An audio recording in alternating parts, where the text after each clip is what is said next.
காலையில் சண்டே பார்த்திங்கன்னா நம்ம வீட்டில் காலையில் பிரேக்ஃபாஸ்ட்டுன்னா முட்டை கிரேவியும் உடச்சி ஊற்றின முட்டை கிரேவியும் சூடான பூரியும் போட்டாச்சுங்க. சூப்பரான இது பார்த்துட்டு கமெண்ட் பண்ணுங்கள்.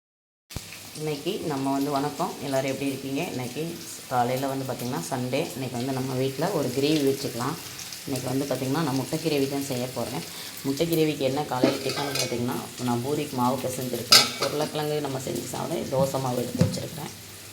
இப்போ வாங்க நம்ம எப்படி கிரேவி செய்கிறோன்னு பார்க்கலாம். நான் 3 ஸ்பூன் எண்ணெய் ஊற்றிட்டு கடுகு உளுந்து போட்டுட்டு அதுக்கப்புறம் கருவேப்பிலை போட்டிருக்கேன். கருவேப்பிலை போட்டு தக்காளி கட் பண்ணியிருக்கேன். இப்போ தக்காளியும் போட்டேன், நல்லா வதங்கிட்டு இருக்குது. கொஞ்சமாக கல் உப்பு சேர்த்து கொஞ்ச நேரம் மூடி வச்சுருவோம். அதுக்கப்புறம் மஞ்சள்தூள் குழம்பு தூள் போட்டு நம்ம இது பண்ணிக்கலாம்.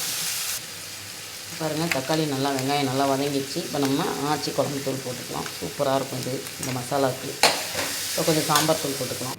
இப்போ இந்த மாதிரி நமக்கு குழம்பு தேவைப்படுது. இன்னும் கொஞ்சம் நல்லா கெட்டியாக மசால் வாடை போய் கொதித்த உடனே நம்ம அதுக்கப்புறம் பூரி போட்டுக்கலாம். சூப்பரான நமக்கு முட்டை உடச்சி ஊற்றி காட்டிடும்.